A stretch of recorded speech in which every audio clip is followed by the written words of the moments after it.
Hello and welcome to Beyond Organic Wine. I'm Adam Huss, coming to you from inside the worst storm Southern California has experienced in decades. Thanks for listening. I want to start with a bit of something that's topical in the news. The beautiful wine valley of the Okanagan in Canada is in the news because it recently experienced some really extreme cold weather. Considering its latitude, these freezes are inevitable, but they have been rare. However, two have come in 2 years now, and we can bet that this is the result of climate change. The damage done by this recent freeze is catastrophic, and I really feel for everyone there.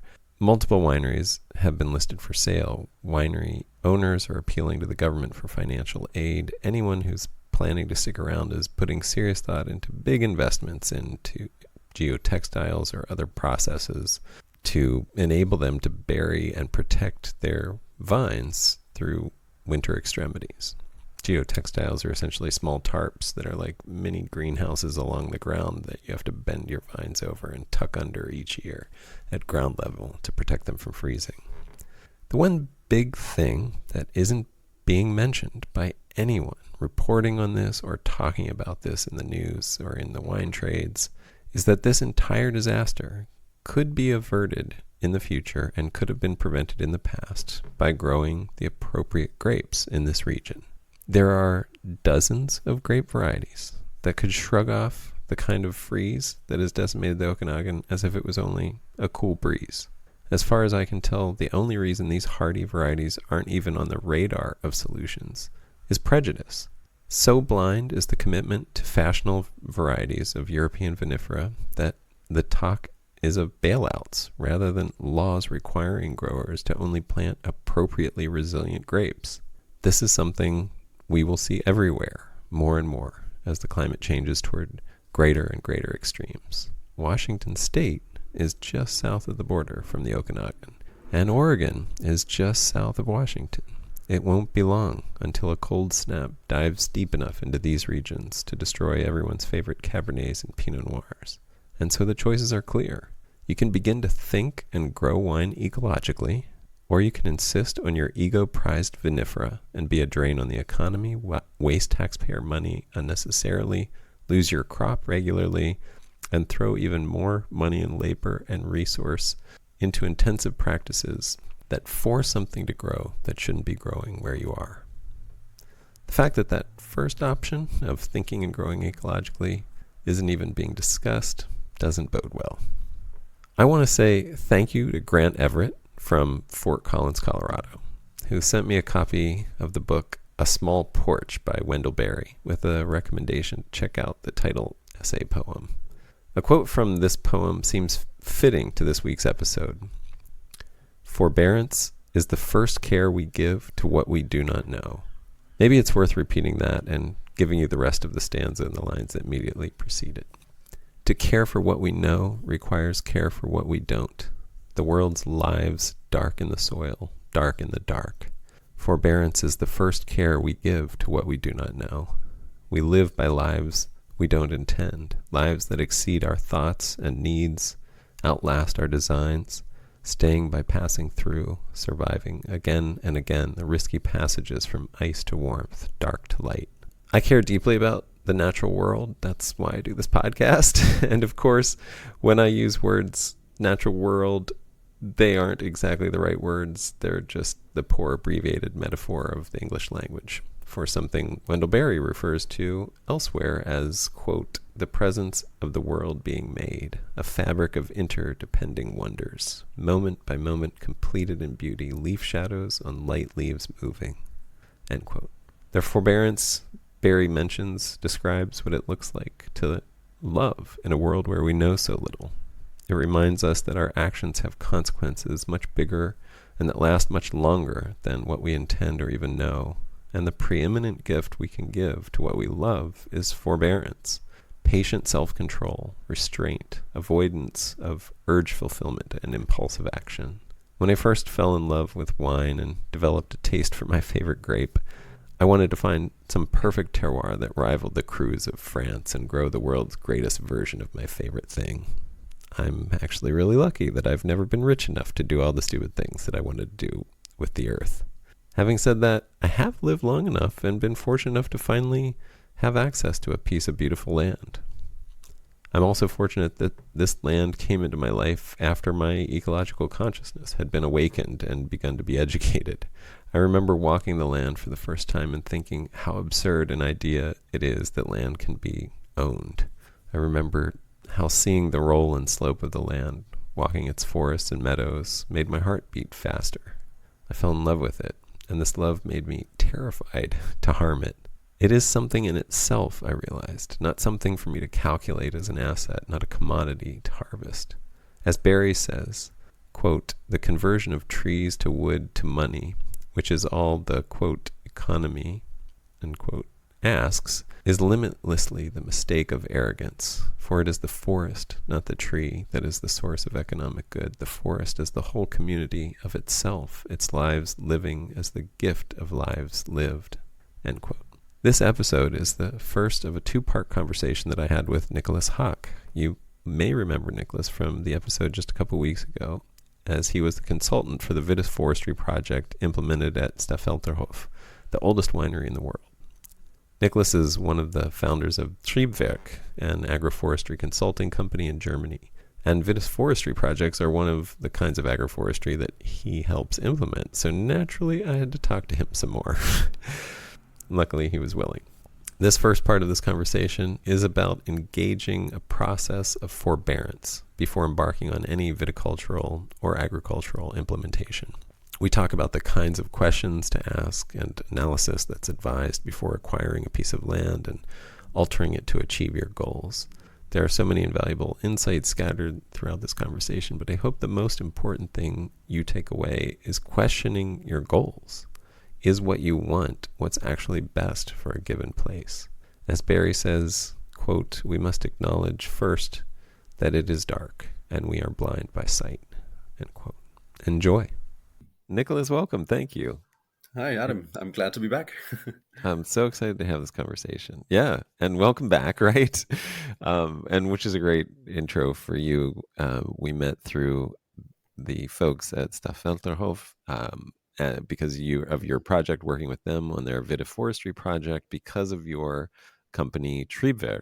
And maybe you could introduce yourself and a little bit about that again, just for what you do with Triebwerk and who you are. Sure, yes. As I said, I'm glad to be back and I'm excited for what we're doing today. So my name is Nicolas Haack, and I'm one of the co-founders and heads of this company called Triebwerk, which you could probably translate it with something like trees work. It's a bit of a play on words. So I think if I would have to found this company again in an English speaking language, we'd probably call it something like that. But anyway, jokes aside, we are a company that works in planning agroforestry sites, and we also do a lot of educational work. So this is really fitting with this podcast series here. And we are also part of science and innovation projects where we do different jobs as part of that, from science communication through social media to actually doing also planning and consulting work on the project. So quite very different and quite a few topics now. So we're about 10 people now working for the company. We're based in the center of Germany, so quite far from anything wine related. But wine has been a very special interest to me. And since about 3 years, I come very regularly to the Mosel Valley, which is also where I met the guys from Staffelterhof. And that's how we also kind of started with the whole planning of vitiforestry sites. And just short to my background, I studied organic farming at the University of Kassel, which is one of the few places where you can actually study organic farming in the world. That's amazing. Yes, very privileged and happy to have done that. Yeah. And where are you at this moment? I am in the same town that I've studied in, so it's actually called Witzenhausen, which is to translate like joke town. And this is where the University of Kassel has its has the facility for the the agricultural sciences are based in this small town, about 20 minutes of Kassel away. Yeah. Got it. So, Yeah. and this So is, usually I there. mean, I want to thank you in advance for your idea to do this episode because I knew I wanted to talk to you. I knew I wanted to talk about vitiforestry. Hmm. And you suggested this idea that we do a sort of how to develop Hmm. and design from the beginning a farm or Hmm. vineyard project or polyculture project, but through this perspective of, as if I was one of your clients, for example, or if we were just sort of talking Hmm. through a design process together. Yeah. And coincidentally, I've done this recently myself through a permaculture design certification course, Hmm. which the project site that I used was a site that I hope to turn into a wine forest in upstate New York. And so I want to just introduce it that way as a so people understand what we're doing here. Exactly. But maybe the best place to start is sort of where you start with a project when you meet somebody Mm. who comes to you and says like, "Hey, I have this piece of land and Mm. I want to do X with it." Like, um, Uh-huh. you Yeah. know, how do you get engaged and when do you like what it? I think probably my guess is I'm just going to say this, yeah, Go and for you it. can stop me or not, but I'm guessing some of your work at the beginning is getting people to sort of pump the brakes and slow down a little bit. Is that true or no? Mm. Uh-huh. Yeah, very. Oh, well. Well, that's a good question. Yes, sometimes. Not all the time. We have Okay. some clients are very eager and really have big plans and come with a big, big ideas and several different sites that they all want to start planting tomorrow. This can Right. happen, but they're not that often, to be honest. Okay.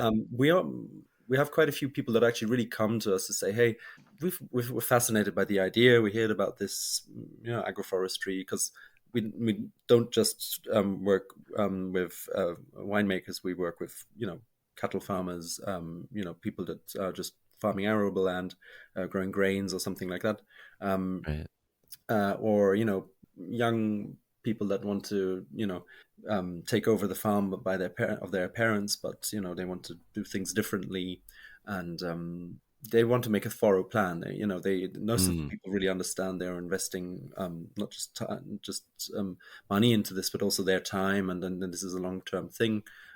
So yeah, some actually come and really want our view on it, what is possible here, what we see farms on a very different level than the farmer of is doing. So I think that is some of the value that we can also bring. That we they will like come to us. We don't even know what's to grow. We are very very right. specialized in Germany. So if you have milk dairy cows, you know everything about cows, right? But you probably don't know don't hear anything about trees in your educational part. So it's not very connected. It's very highly specialized and tenured to this very specialized market that it is today.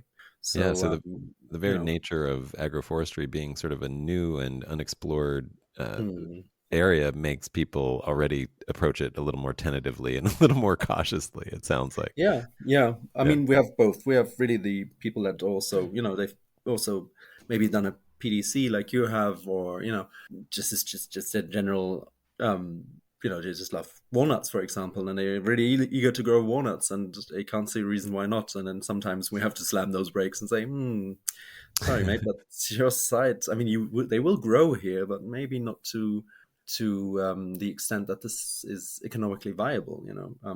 Most nut production or fruit production, if you look at it globally, is actually happening on very fertile soils or very good climate conditions. Okay, Yeah. so you're competing to that on a global market. So Right. unless you have a very special niche that you can market your products to, you're in competition to that.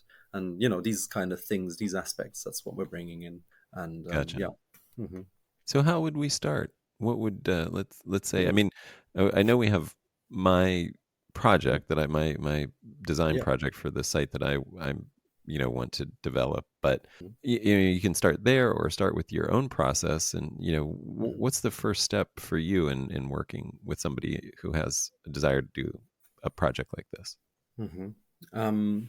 Yeah, well, the way we set these things up is to, and this sounds weird, but is basically to decrease our options. Okay, because bear with me for everybody who thinks what. um, but basically, we're trying to make as quickly as possible because if you just look at a piece of land, for example, without having any farmer or any farm on it, there's quite a lot of things you can grow and things you could do with it just potentially. But it is very important to forge your goals at the beginning. So what's it you really want to do? Is it you want to increase biodiversity? You will totally do something totally different than if you want to produce a certain crop to a certain commodity market. It will just look Hmm. very different, right? And so basically, we're trying to really narrow down on the goals and the thing and prioritize the goals. It's also very important in the later process and makes your design process quite a lot easier if you have a priority in this. And um,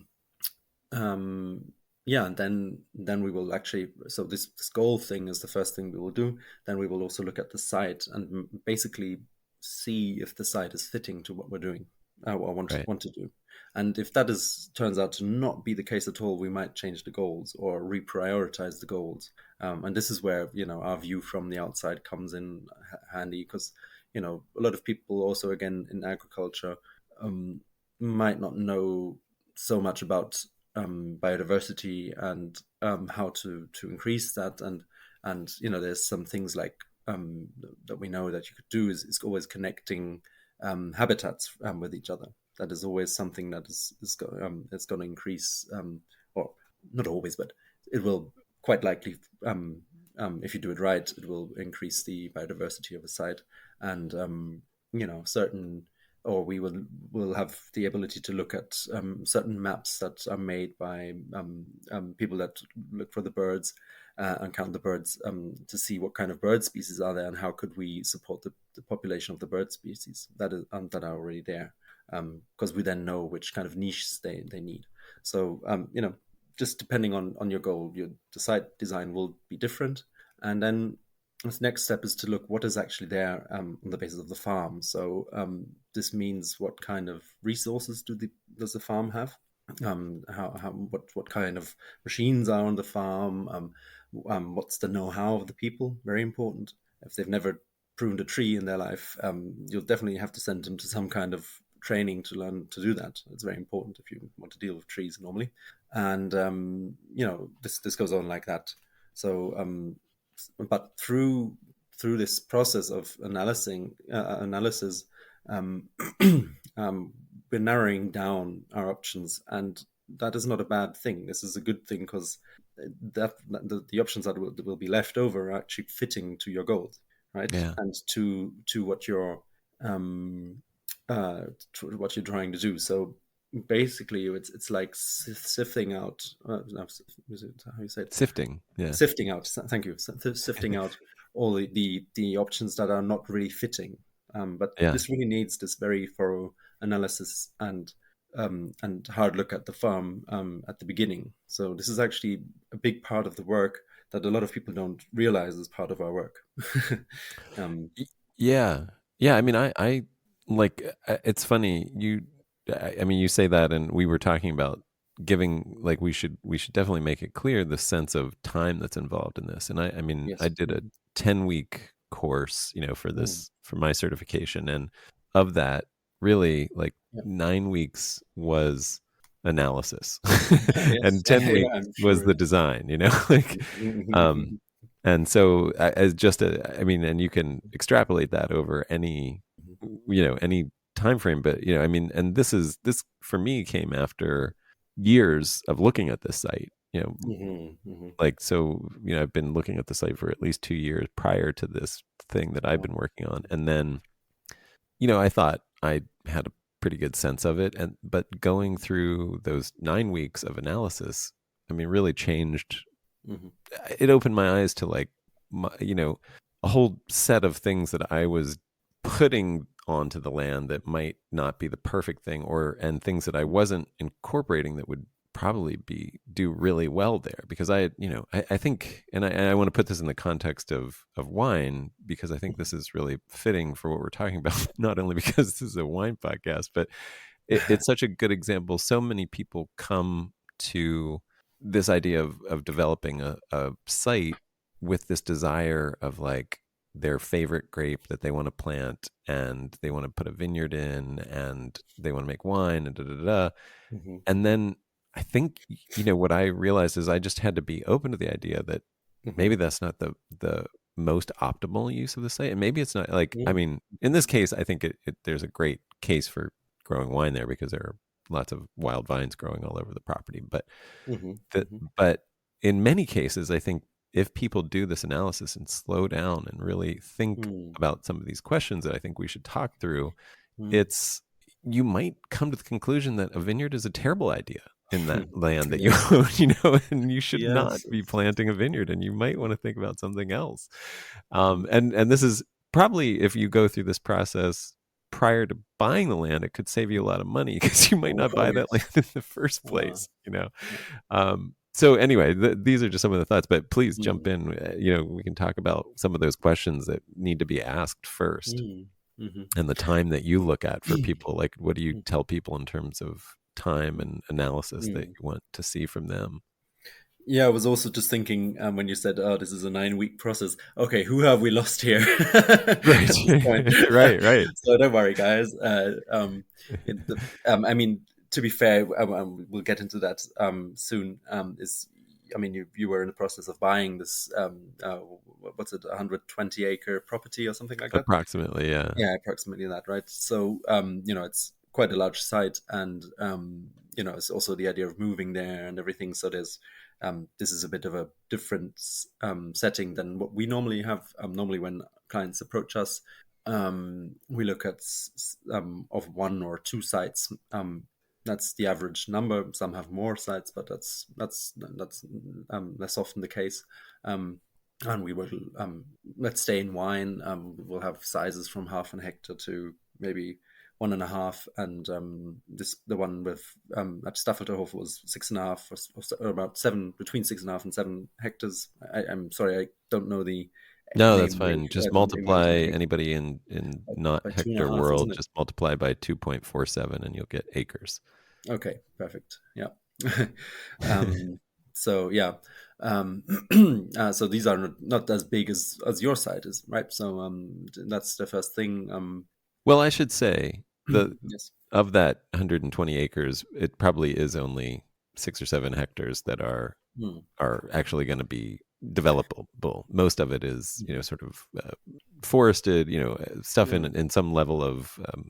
final stage succession, or just a maturing Mhm. mixed forest or Mhm. riparian area that I wouldn't want to do anything, Yeah. you know, high intensity, Yeah. other than like foraging or, mushroom farming or something like that. Mhm. Mhm.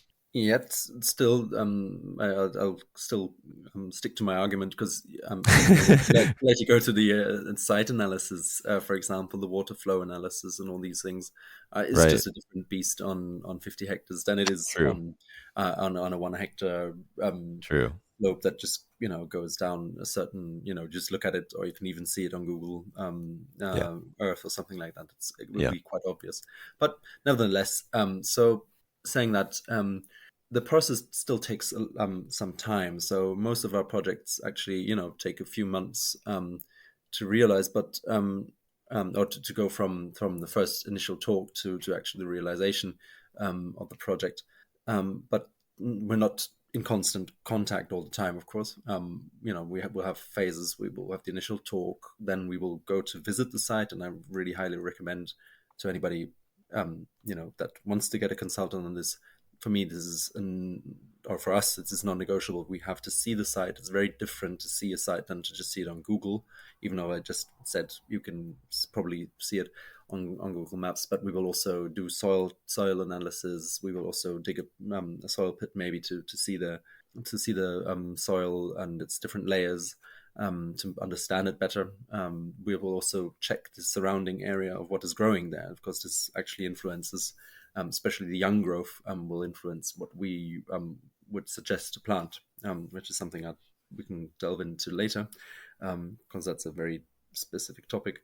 But just in general, the yeah, the whole how do I put this? uh, yeah, so this whole being at the site is important, and also the personal conversation is good. I mean, we all lived through the Corona times of Zoom and all that, and this works, but and we will do this later on, but I think this initial contact, at least for us, is very important, and being face to face with the people, and actually also coming up with the first proposal at the first site to actually narrow down the goals, and also come up with some idea of what this might look like. And then I will go back home, or to our office, and work on the idea, and actually challenge the idea. So this is what we do a lot. Also in our team meetings that we have, other consultants and planners will actually look at the sites, that plan that we did, just to get another people's look at it, that know what we're talking about, and they will probably say, "Hey, wait, did you do that or that? Did you think of this and this aspect? Maybe this is something to consider, or why not do it this way?" And they will come up with totally different ideas sometimes, which I will present to our customer again.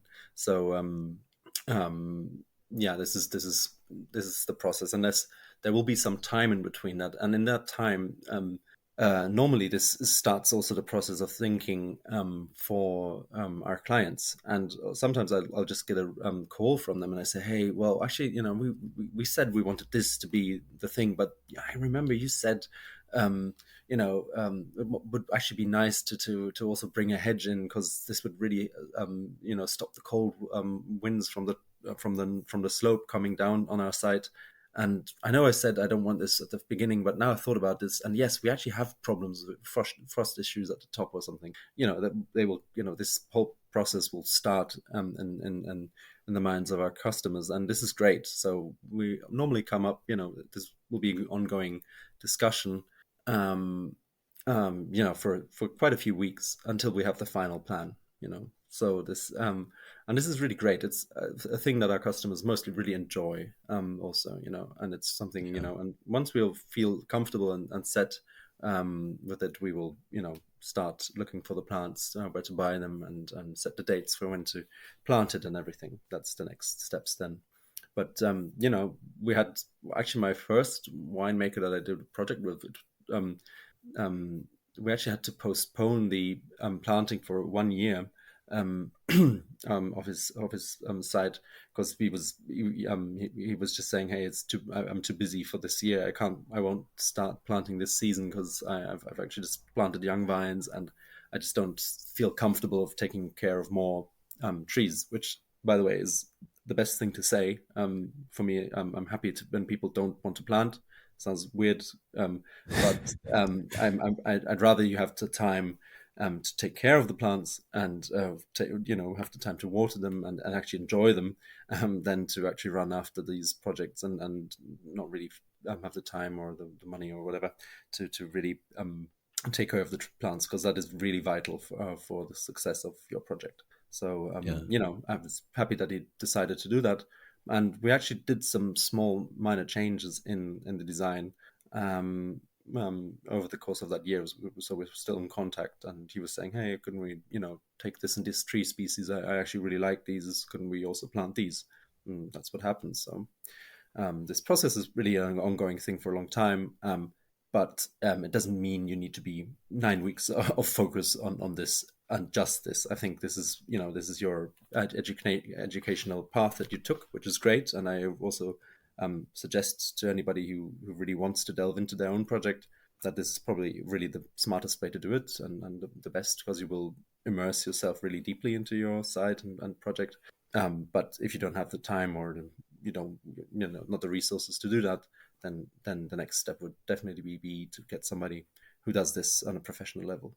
Yeah, and I mean, again, there's probably it's probably worth saying it depends how much time you've spent on that land already. Like if it's land Mm. that, has been in your family, or Mm. that you've had and lived there for over a year, Yes. you're, it's very different than, hey, I want to build a vineyard, and I'm thinking about buying this land. Mm. Hmm. Because you have no history there. You don't know what the seasons bring. You don't, like there's, Mm.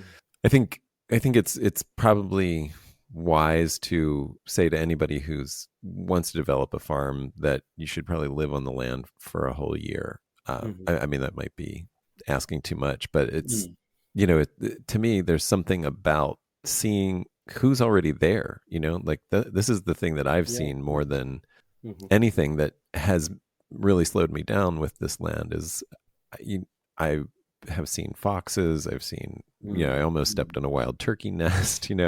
Wow. I haven't seen, I've seen signs of bear. The neighbors have seen the bears. I've seen lots of deer, Mm. and I've started to see how they interact with the land. How, I mean, their land, I mean, how Mm. they move in this home of theirs, and everything else, so I'm beginning to understand that I'm moving into somebody else's home, and Well, that it's good I that you need look to, at it like that, yes. yeah, and I need to, be conscious of that, like, and Mm. and act with the respect that I would if I Mhm. moved it into anybody else's home, and just be very, very respectful and very, communicative, communicative of them with my intentions and needs. I mean, some of Mm. this is metaphor, of course, because I can't speak to them, but Mm. not with human language anyway.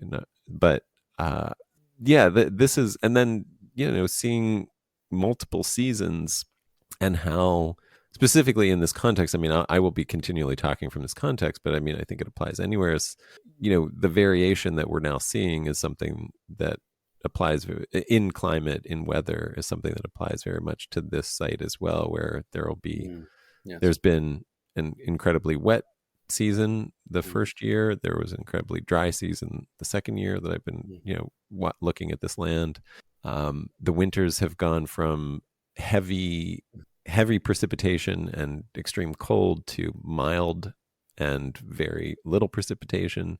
And so, all of that has started to be part of the plan for developing the site, which, Mm. sort of like designing for anything. Like at this point, Mhm. it's like Mhm. Mhm. really thinking about how much variation has to Mm. be accounted for. And because of that, at the center of this development site, I'm setting aside, I mean, my plan is to set aside an acre, for breeding, a Mm. breeding nursery for the plant, like some of the perennial plants that I hope Mm. to continually develop, throughout the life of the site, is, just think about adaptation and Mm. evolution as an ongoing process that's embedded at the heart of this farm. But so, yeah, I mean, all that to say, the time that you've spent on the land can if you've spent a good bit of time on the land and know these things about the Mm. land, can shorten that process Mm. significantly. Yes. But if you're coming from the outside, take Mm. your time, And what are some of the, Indeed. Yeah. what are, when you look, because you mentioned water analysis, can you sort of talk about some of the specific things that Mhm. people that you would get people to look at? Like, what are the, do you have a checklist of, Mhm. Mhm. or however you approach that, but what are beyond, well, I mean, and if you want to dig into water analysis too, what that means, but Yeah. and what other things do you look Mhm. at in your analysis? Yeah, well, I mean, um, this really, this question really fits to what you've said before. This the aspect of time is absolutely vital. Of course, I mean, we don't when we come to our clients, we don't. There's no way I can spend, even though I'd love to spend, at some places, definitely a year. It would be nice, but that's not viable anyway. I'm afraid. Yeah. You can train what to look for. Let's put it that way, and Right. that's I think that's what we also do. So, um, and then of course there's knowledge by other people, and I think that's something you can also always ask for, and talk to the people. And I just had Mm. this brief moment of remembering. talking to Gerd, which is who's Jan's dad from Jan from Staffelterhof, from the guys we did the other Yeah. interview with, and he's just very he's totally into trees and into the whole idea, and this has been really great. And he was pointing out all this knowledge. I mean, he's been living there since he's a kid, and he's got these, I don't know, 70 plus years now. I think he's 70. Oh God. Anyway, let's not focus on the age. He's just lived his whole life there, and he really knows where certain tree species have worked and where not. And I said, this is just brilliant knowledge, and things he was Yeah. really, coming just from himself. He was just, offering me all this knowledge, which is great. So, Just you know, careful observation, right? exactly, and Yeah. talk to the people. And as I said, and I think before we go to the water topic, which is quite a good thing to look at, the whole thing that we struggle with is climate change, of course, that we all know, and it really affects tree species selection. And one of the strategies that we use to see what could possibly grow here in future, because let's face it, the reality is that the climate change the climate is shifting so drastically that a lot of the tree species that you have on one side will actually not be fitting to that site in a couple of years, or if they're not already dying. So there's some regions where we are, here in Germany at least, where we're losing the main climax tree species that was there. They're just suffering. They're getting sick. They're dying, and it's quite dramatic. So these are things we have to know about, and it's quite hard to determine what kind of tree species will grow there. There's some data. There's quite a few projects and work being done on this topic, but there's no guarantee this. The trees that when we plant them there, that they know that they will survive there. It's there's theory and practice again. So Right. but looking at what is coming up is actually quite often quite a line with what this data is showing. So when I say what is coming up is actually the young growth, that's maybe up to 10 years old, or maybe a tad older or so. But yeah, and especially for winemakers, we have to realize that the climate change. So it's been interesting to me in my journey from studying and going into our consultancy work, is that there's no wine. Well, there's probably winemakers that say there's no climate change, but for me, I didn't come across them yet personally, and it's quite marvelous, because with farmers, at least on when I give talks or seminars, I come into contact with farmers that just think there's no climate change, or that it's not affecting them at least. And this is very different. So I think since the 80s, there's hardly any winemakers in Germany that don't think there's climate change, and that is because wine Right. growing regions are just more heavily affected by climate change, and have been much earlier affected by climate change. So, Yeah. And this also means for tree species selection that it's really good to look what's been the growth, what is looking happy, and vital, and not, just living, but doesn't really look that great. These are the things that we kind of scan the landscape for, and that's why it's also so important to come to a site and see it, and see what is around the site. It's not just to look at the site isolated, but also, see it go around and see, just from all these different aspects, from seeing how could I, increase biodiversity here, how could I, get a wind shelter onto this, or some kind of windbreak if you experience strong winds on that site, for example. There's all these aspects you can really look out for when you're on a site.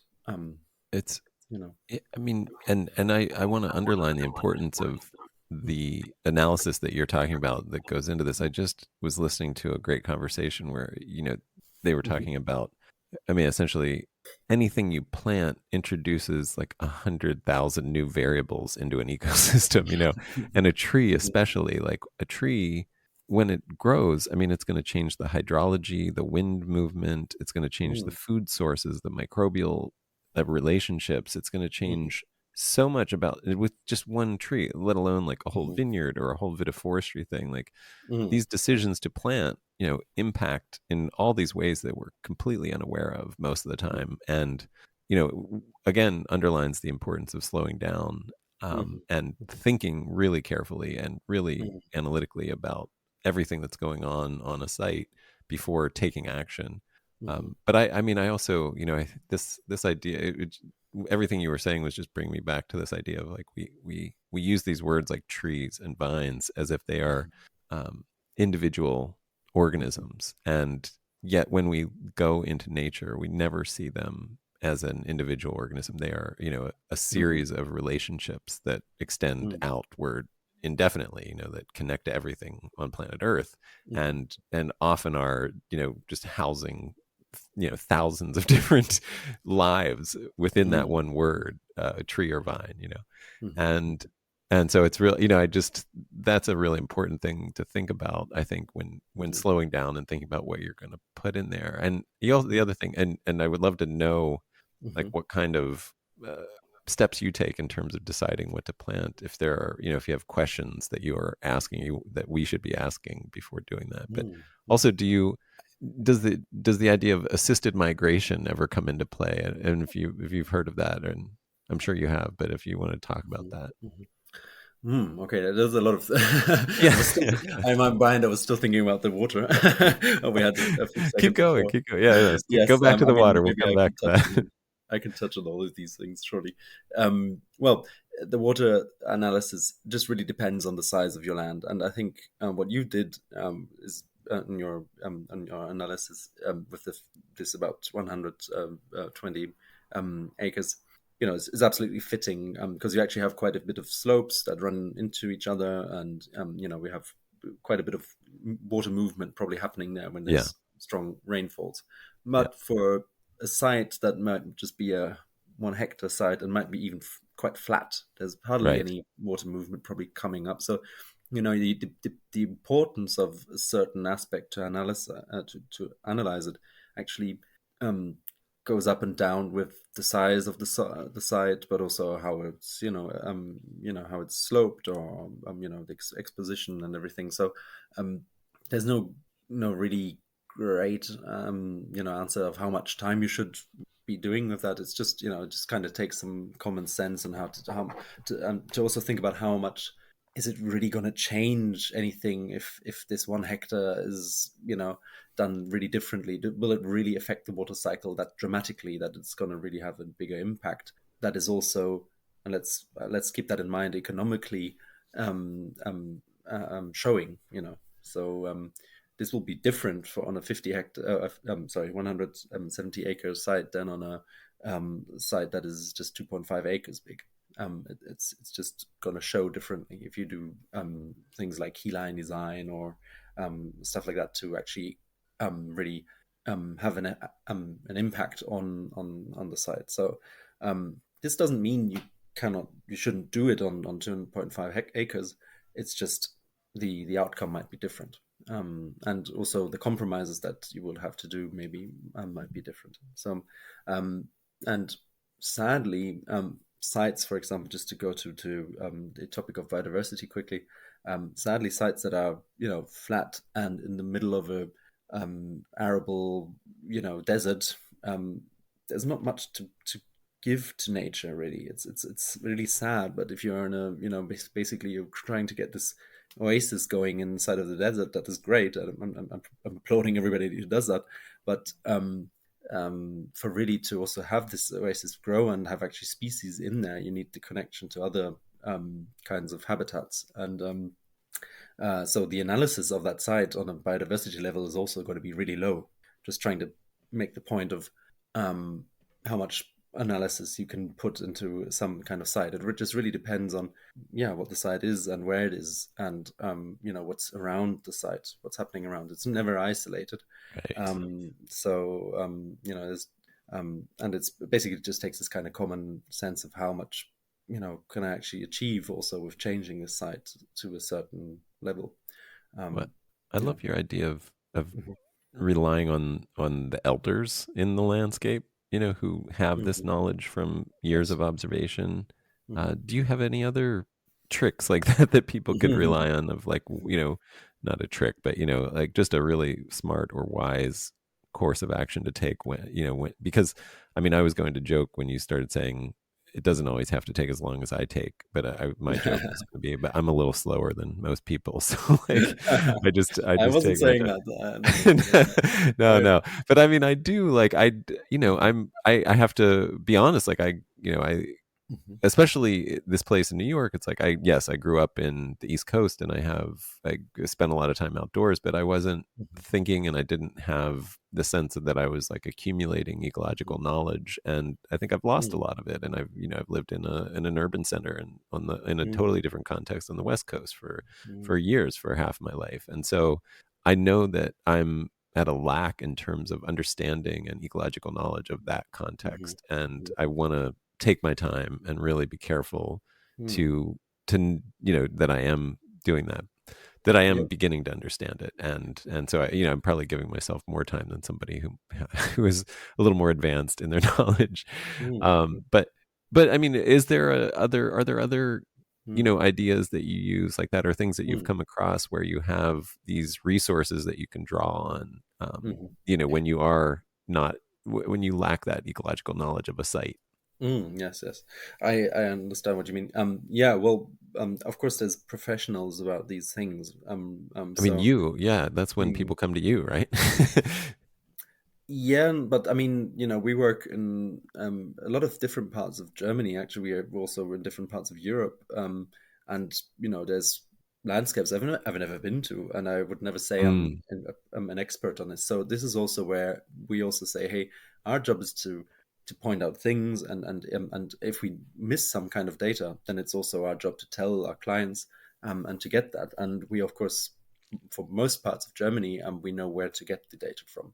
So this is something, if you're working with somebody as a consultant, he should also, or she should also be um, able to tell you where to find information. And of course, with biodiversity measures, there's a lot of people that are really specialized in this. And at least here, there's a lot of also open data provided by the government on on where there's certain bird species that have been seen there.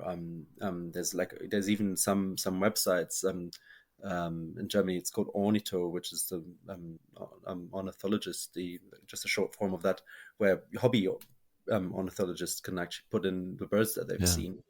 So this is really helpful data. And just look around in your place.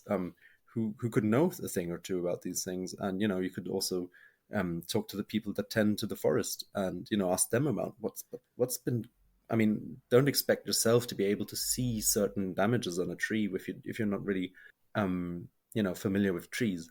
Don't want to be rude, but some things are quite small, and some damage by fungus just shows years later, but maybe has a just shows at the first spot sign as a decoloration on the bark that if you would maybe be able to see as somebody without the professional background. So always get help, ask people, and my experience is that they're normally really glad to be integrated into a process like that. And from our role is to actually also talk to these people and get in the info and data on these things.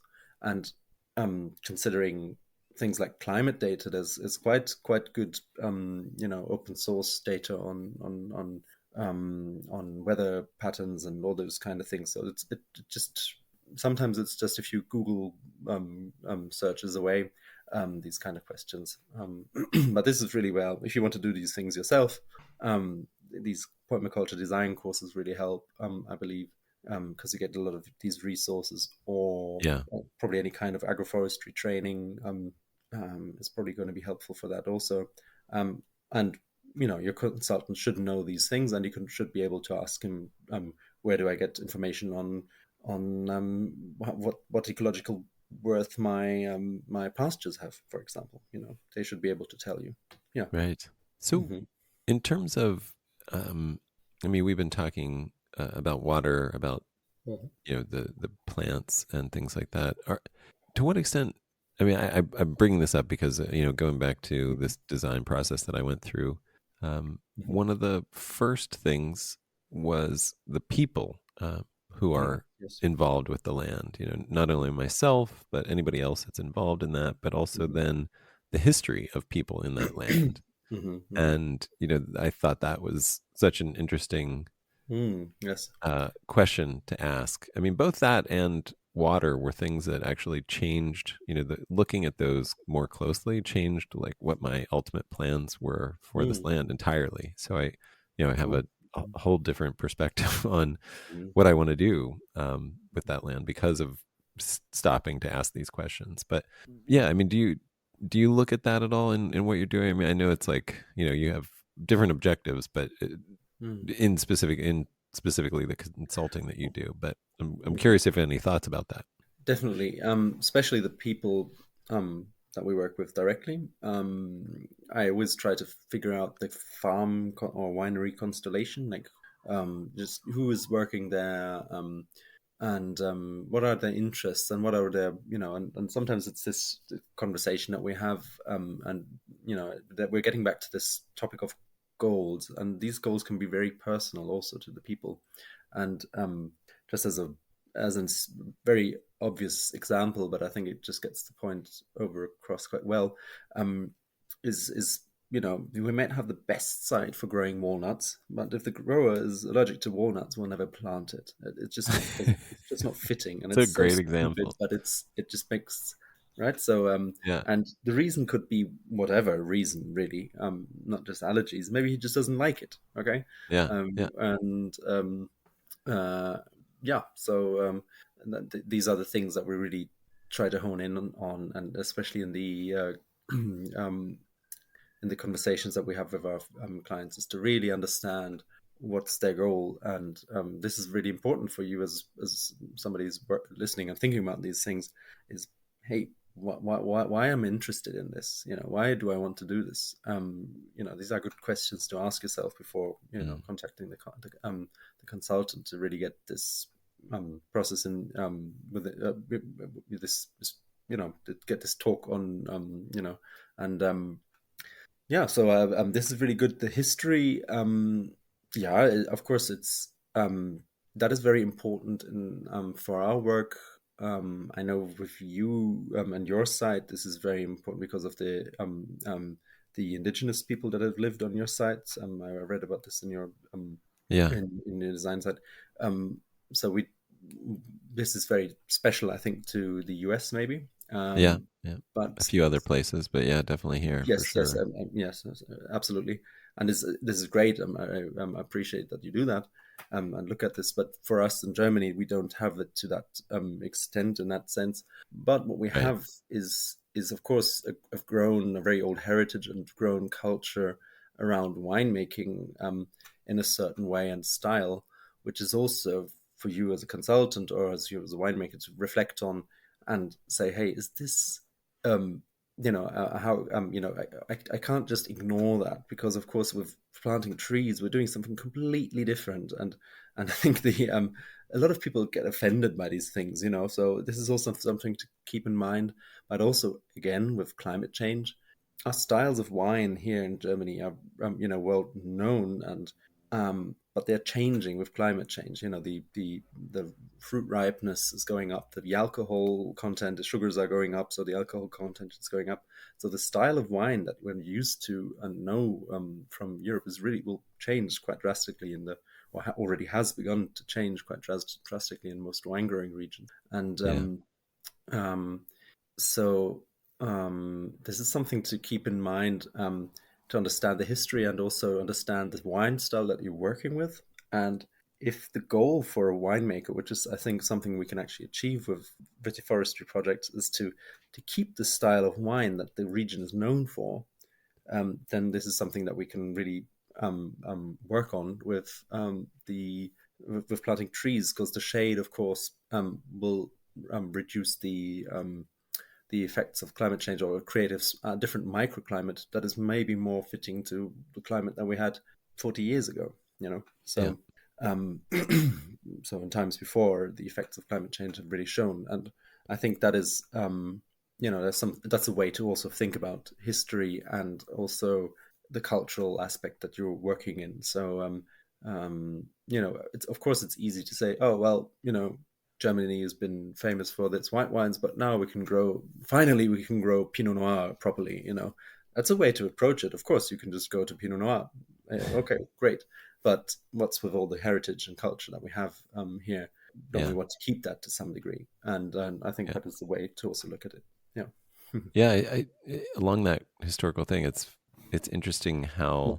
Sorry, I think before I get a lot of hate on this, there's great Pinot Noir that's been here forever, and there's great Pinot Noir growing at the moment.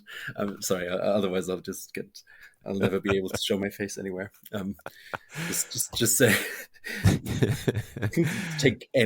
let's take Grenache or something that is not very common. I don't know. Well, I mean, I of course think you should just be growing peewees, but that's just me. Maybe we should grow I'll more. But offend I am everybody. a big fan of Riesling. I'm sorry. I love the Uh, PVs, and I'm grateful that there are so much of them now. And I've drank yes. really great PV wines, and I think there's the whole discussion that you cannot make good wines out of PVs is, I think, nonsense. But that's Yeah. a different talk. Let's focus on Yeah. that. Yeah. Yeah. I mean, so in looking at the historical context, it's also for me, one of the crucial and important elements to looking at the history of the agriculture or the use of a land in your context is over, if it was being used in any way like that 200 years ago, it was being done without the benefit of fossil fuels. And you can look Mm-hmm. back to see what that was like. Like, how did you manage an entire farm, an Mm-hmm. entire community, an Yeah. agricultural community without fossil fuels? And I think there's incredibly valuable lessons to be learned from Oh that. yes. Mm-hmm. Looking now, because I think we're past peak oil at this point. We're in a Mm-hmm. point where even if we had unlimited amounts of fossil fuels to burn, we realize it's not a good thing to do, and we should stop doing it. And so, designing with that in mind Mm-hmm. is, I think, a really wise idea for many reasons. Mm-hmm. Even the least of which is just not polluting your world, and or the best of which maybe.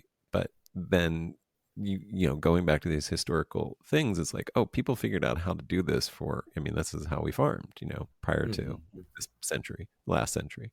So I mean, I'm reading a book that's like a fiction book, but sort of based on a history of like the 1800 farmers in New York right now.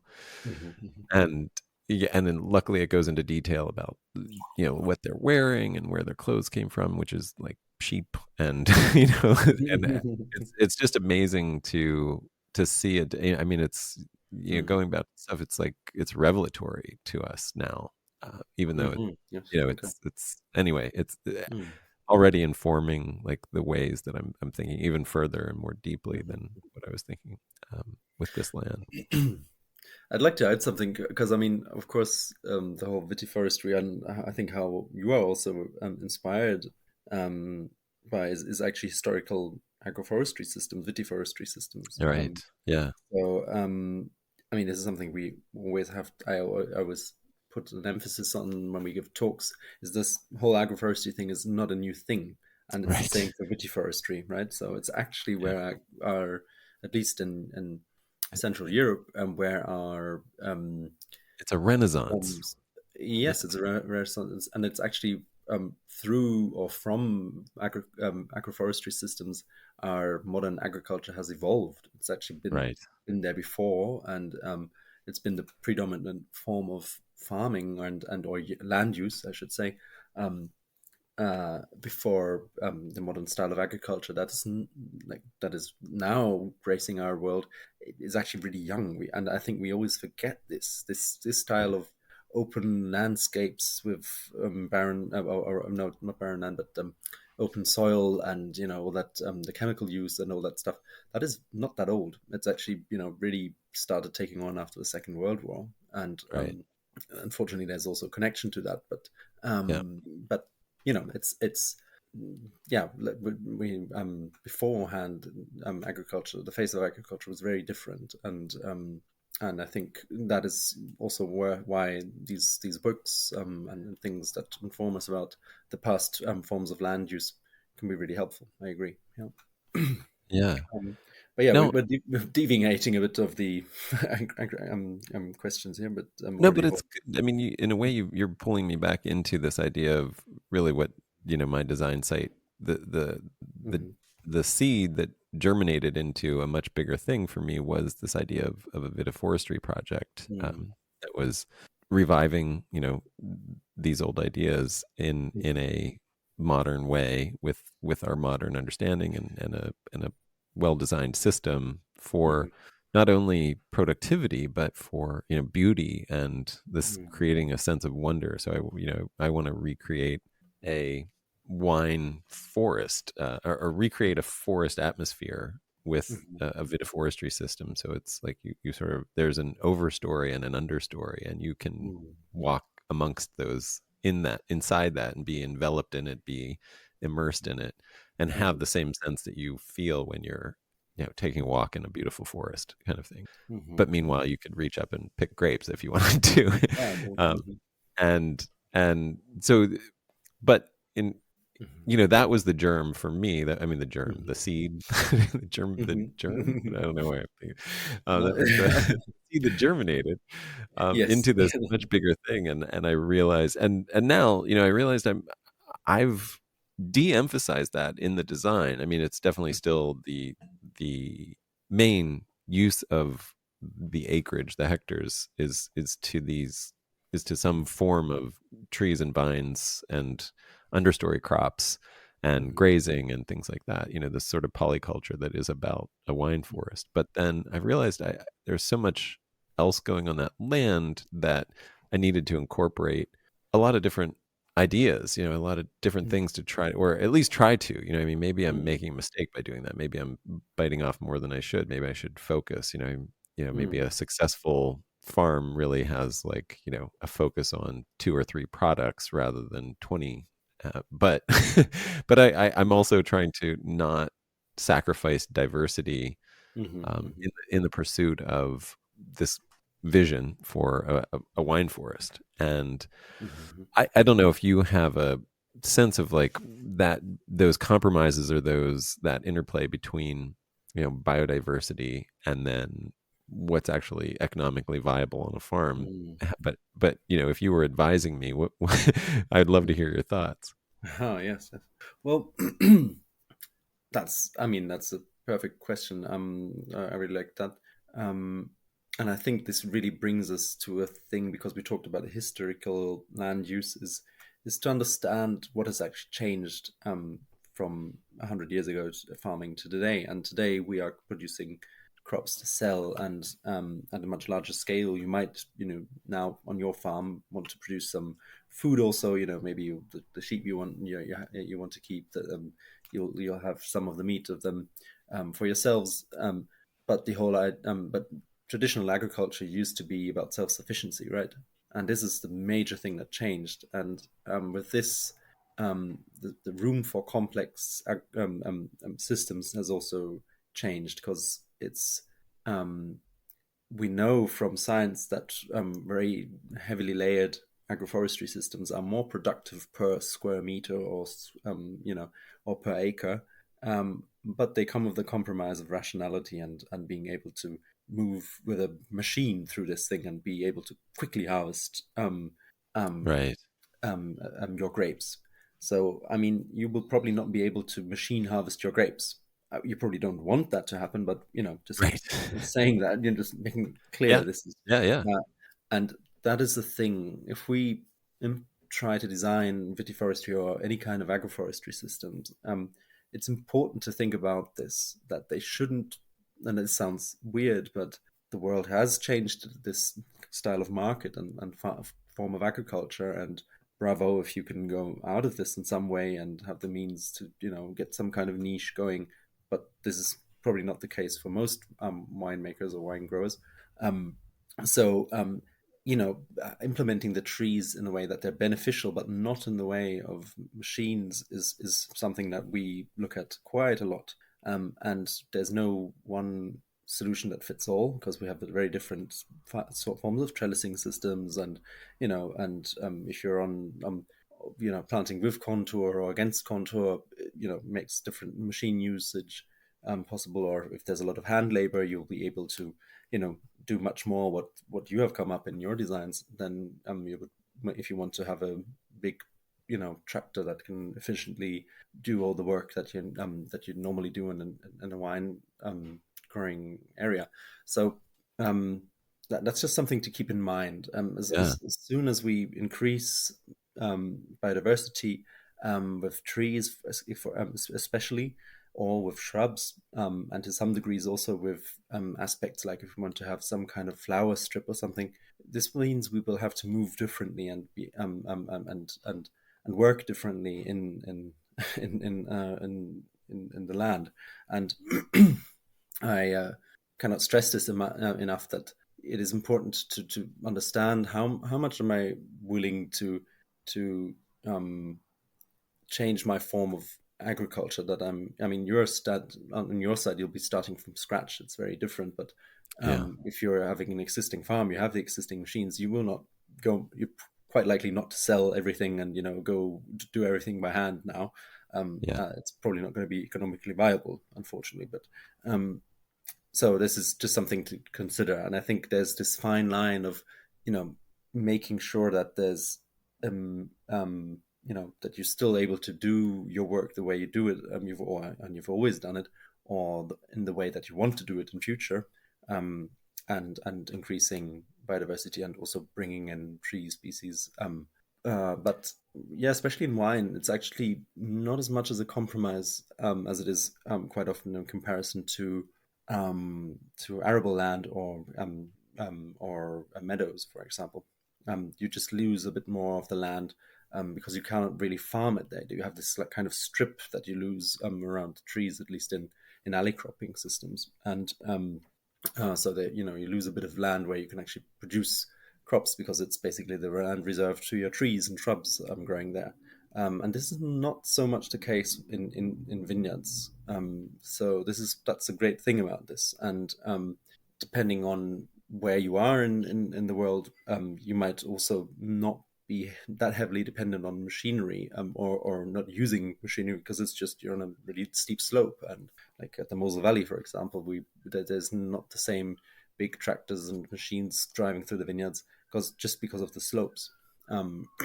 So they're very limited, and with that we can implement trees in a different way than on a flat site where you can take all the big machines as you want. And I'm not bashing on big machines here. This is Yeah. what you're doing is just trying to make the point, bring the point over. Yeah. No, mm, I mean, mhm. I think about this a lot, which is, I mean, I've been thinking a lot about efficiency and like, Yes. what we lose by focusing on efficiency, what we, Mhm. I heard Yeah. somebody say like, efficiency always brutalizes something. Yeah. Was Well. Yeah. something I heard recently, and just not that I don't think efficiently and don't think you shouldn't think of, Mhm. about like kind of efficiency in your Mhm. processes, but also to think about like what is the compromise that you're making by Mhm. streamlining something. Mhm. And I think for me it's like I think a lot more on the other side, because I am planning an inefficient system Mhm. intentionally, because Mhm. I want the I Well. I want the primary goal to be beauty and wonder, Mhm. and the secondary goal to be productivity. Mhm. And therefore, I mean, and this is in a space where there isn't like a huge population. So I know like I'm thinking of all hand labor, and yet Mhm. I don't have answers to where that hand labor is going to come from Mhm. other than myself, you know, and that Mhm. means a lot of work for me. Mhm. Um, and and then so what does that mean? Like how am I going to make this system work in the Mhm. absence of that I don't have kids. I don't have like 12 Mhm. kids that I can labor employ as my Mhm. as my Mhm. children in the farm, the way things might have been done at one time in Mhm. history. But I so it's these are the things, and on top of even just that, like even if I had that labor, where are the markets for all these diverse things that I want to do? Yeah. Where Mm-hmm. yeah, like I mean, where are the processing plants for my nut crops? Mm-hmm. Yes. Where is the processing going to happen for the wool that I want to produce? To make Mm-hmm. clothing.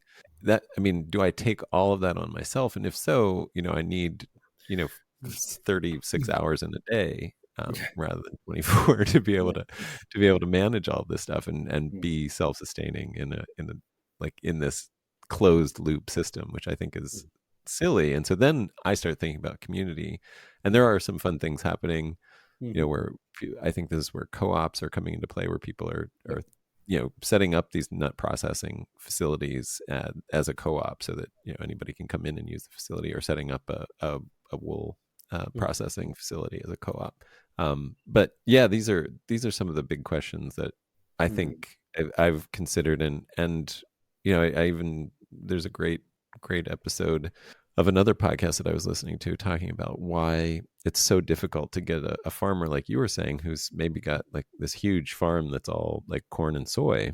And of course, we Mm-hmm. know that this is degrading the landscape. These monocultures Mm-hmm. are not great for it. But to get somebody to shift out of that, if you live in the Midwest of the United States and you're growing Yep. corn and soy, there is no like to even if you just tried to take 100 acres out of corn and soy Mm-hmm. production to do something different, that is just sets off a set of dominoes that basically could bankrupt you, because you now have to think about labor for something that might be like, let's say you want to do tomatoes. Well, you need a lot of hand labor for those tomatoes, and that hand labor might not be around there.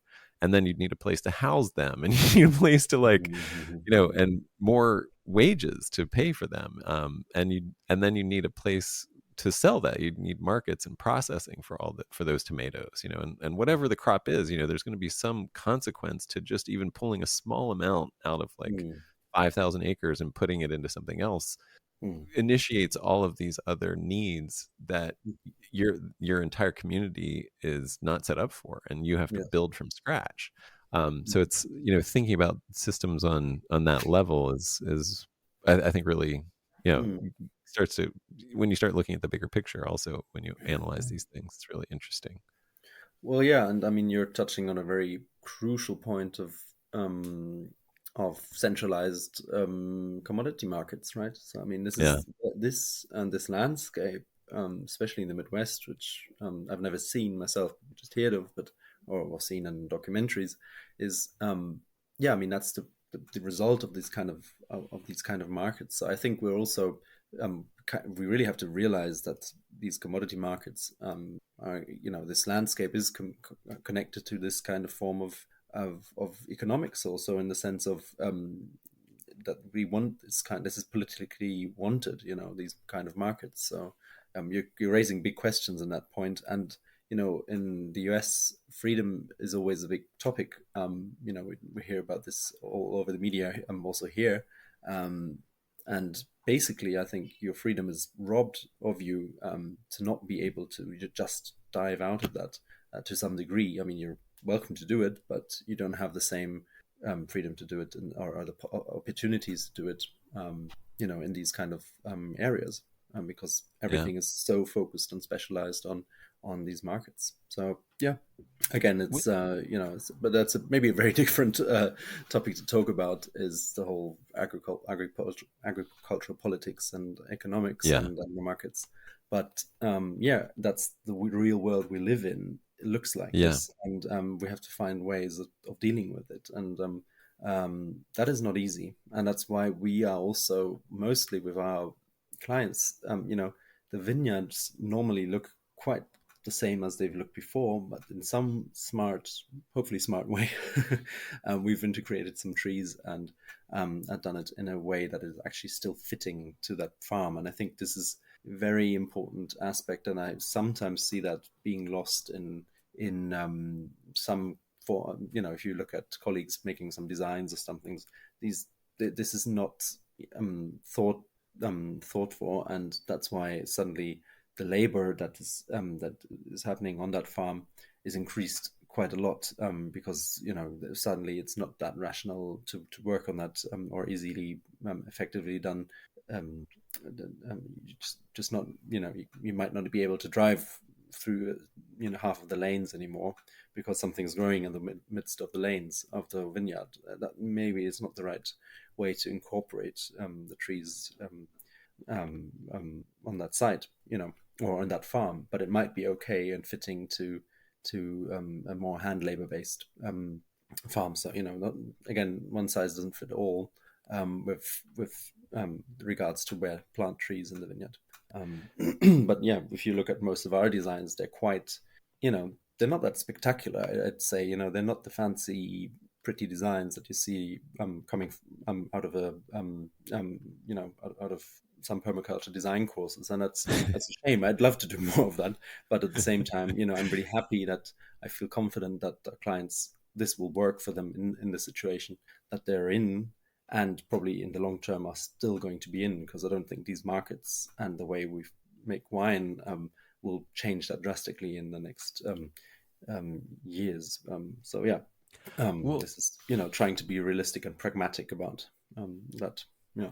well, let's. I mean, it's similar to my design site. I feel like we've spent a lot of time talking about Mm-hmm. the lead up to to Yes. to the actual project, which is Mm-hmm. great. I mean, I think emphasizing that Mm-hmm. is really important, and like I said, I really hope people do come to this any analysis that they're doing with the potential that maybe their goal for that land won't work, and they should be open Mm-hmm. to it and not try Yes. to force it into Mm-hmm. that land with extractive irrigation and chemical Mm-hmm. sprays to make something possible that otherwise wouldn't be possible there. Mm-hmm. Yes. um, Yeah. I agree. but let's say we've gone through this, and I mean, Mm-hmm. I'd love to, if you're open to it, dig into Yes. some of the projects specifics that you found specifically with Vitiforestry. Like, Mm-hmm. what are you finding is working? What are you finding?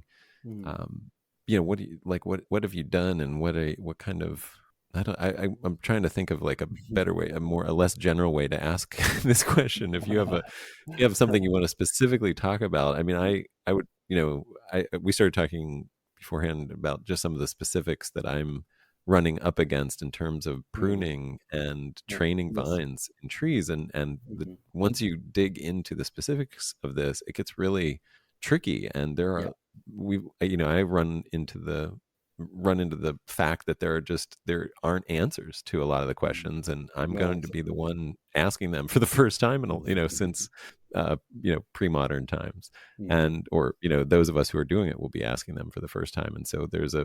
a risk to the things that we're doing because we don't know the answers to the questions. We're not taking actions Mm-hmm. with any kind of certainty. We're taking actions to discover, Mm-hmm. and so I'm just wondering if you have some thoughts that you'd like to explore, or that you have explored and have some Mm-hmm. good findings about. Yeah, well, let's meet again in 30 years. Yeah.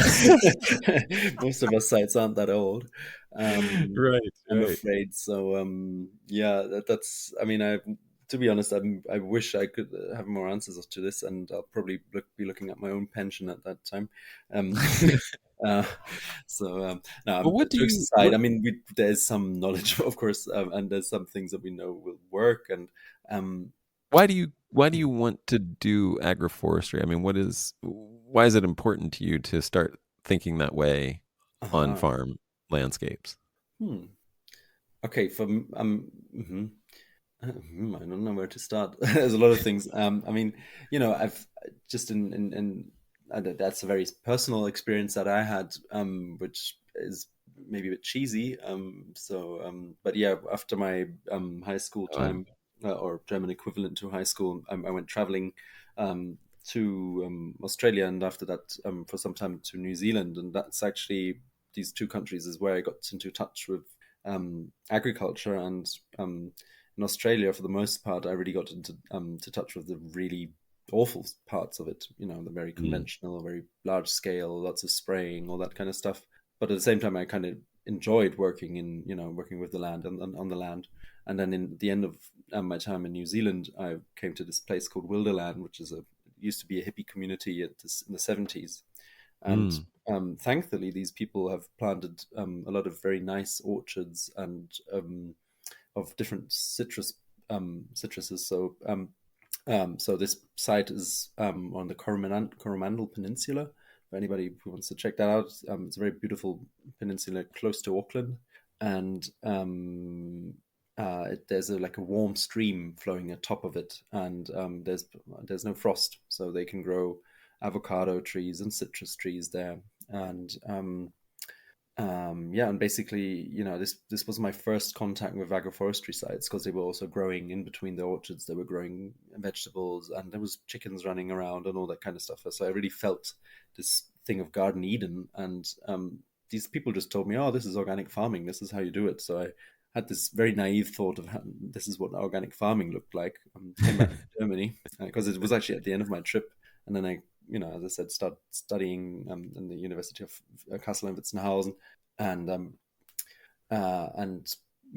with that picture in my mind, I wanted to delve into this thing, and all the science and research that I found on this was actually saying, hey, it doesn't need to look like Garden Eden, but it can be very different.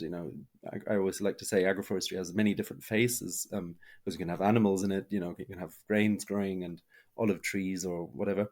And uh, I realized, hey, this is actually a really versatile form of land use that can be really adapted to so many different contexts. That there's always going to be some kind of form of that kind of land use being beneficial to the land, be it for biodiversity, be it to reduce other environmental stresses like increasing winds or too much sun, or drought or something like that. Yeah. This is kind of this, we call it like a multi-tool, like a Leatherman of our land use system. Really, Mm. it's not the silver bullet, it's not the answer to it, but it can really, if implemented well, it can really be a very helpful tool, especially in the face of climate change, and that not just for environmental reasons, but also for economical reasons. And that is, all these old agroforestry systems historically been used for self-sufficiency. So every crop that was growing there was also used in some kind of way and form. So they weren't hippies back then. They weren't just doing it for nature. They were actually they were actually taking quite a lot out of it. And Yeah. if you look at the historical apple orchards here in Germany, they're the most biodiverse habitats that we have here, with Oh. about 5,000 different species living it, being that plants and insects and birds and mammals and all that. Um, and that part of it is because these orchards were used for feeding the animals, taking off the leaves and the trees. So basically, what they were doing was depleting the land of its nutrients, and with that, creating a space for a lot of different um, uh, um, species to live on this kind of soil. So there's this conflict between fertile soil and biodiversity. I'm sure a lot of people know about that, but excess nitrogen really, is a problem for a lot of very specialized herbs and other species growing in an orchard or in a pasture. And yeah, so that is part of our cultural heritage, and I think I would, for me personally, I would say that it is possible that with our new understanding of the environment, which is not, we're still at the brinks of it, I guess, but um, with our ecological understanding, we can now, forge fitting agroforestry systems that can bring us back to these times in the sense of fostering biodiversity and being a weapon against climate change or the effects of climate change, or not a weapon, a shield, really, Mm. and at the same time being economically viable. I think this is what we set out to do, at least, and is our goal, and that is the big chance with agroforestry. And the great thing is, nobody, you can implement all the other really great sustainable practices. You can, the cattle grazing underneath trees can be done in some form of mob grazing style, or the trees don't care; they don't discriminate that.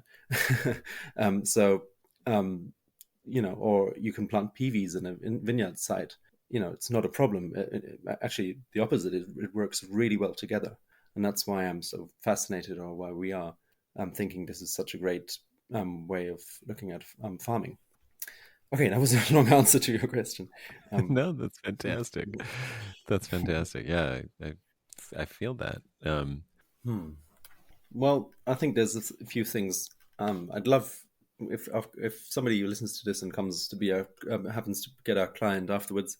Come. There's a few things you should ask yourself and have some answers for, and that is, as I said, your main goals, and try to prioritize them, and also really like, what's your understanding? What's your level of knowledge around trees? And that's not being just try to be realistic about this, and also how just be realistic about your resources. This is my big three things to look at, because let's face it, most wineries, they don't sit around fiddling their thumbs, not knowing what to do. They're really, quite challenged businesses all year round. There's a lot of Yeah. at times, and I just want to be realistic that with agroforestry, this is first we have an implementation phase. But these things don't give us the benefits that we want to reap of them in the first year. They actually take quite a long time to give us what the shade that we need and all that stuff. So just try to be realistic about how much time you want and are able to spend taking care of the trees, because that is very important, especially the first 3 years. And and how much resources you have also, maybe to do more trainings in, for example, how to prune trees. These are my main three things, and everything else, it's part of the process to figure out.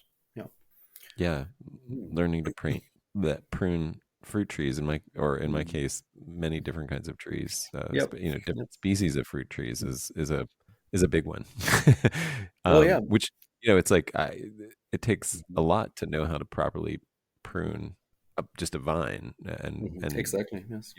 And that's just one species, and then you introduce persimmons and pears and apples and chestnuts and walnuts and Yep. mulberry and Yep. maple and everything else, and each one takes its own special knowledge. So there's a ton to know there. Which is that's a part of the fun. For me, for sure, absolutely. Yeah. Well, and then what was the other thing that you said? What were the three? You repeat those three things that people should think about. Sure. The first one is the goals. Second one is the knowledge. What do I need to learn more? And the third one is your time and resources to take care of the tree. Right. Yeah, I know. I think about that too. Is like, this is. I mean, I think I joked with you that, like, if I see this vision realized for this land, it'll probably be like the day before I die. 30 years or so from now, 40 years from now. But speaking about that, I mean, we haven't really. I was just I was following the time for quite a while now, and then I was thought questions were really interesting. So but I would love to still go into your designs, if that's okay with you. Absolutely. No, I for sure would love to. Yeah, I mean, please, I want you to lead, because I feel like I'm the one that's leading us off topic with all these other things. So please. Yeah, well, thanks so much for listening. I hope you enjoyed that, and you'll have to stay tuned for the second part, where I dig into the actualities of the project that I'm working on, the decisions I made in specific. We get into real nuts and bolts about why I'm doing it, what I'm doing, how I'm doing it, and the questions that I still don't have answers for, because there are so many. And we actually will talk through the project as I did it and implemented it, and we will actually reference slides. And so in that, when I publish that, I will also make those slides available for the design project that I worked on for this Vitiforestry project, or really much more than Vitiforestry project, polyculture, wine forest, crazy farm project. So tune in next week for that. Thank you so much.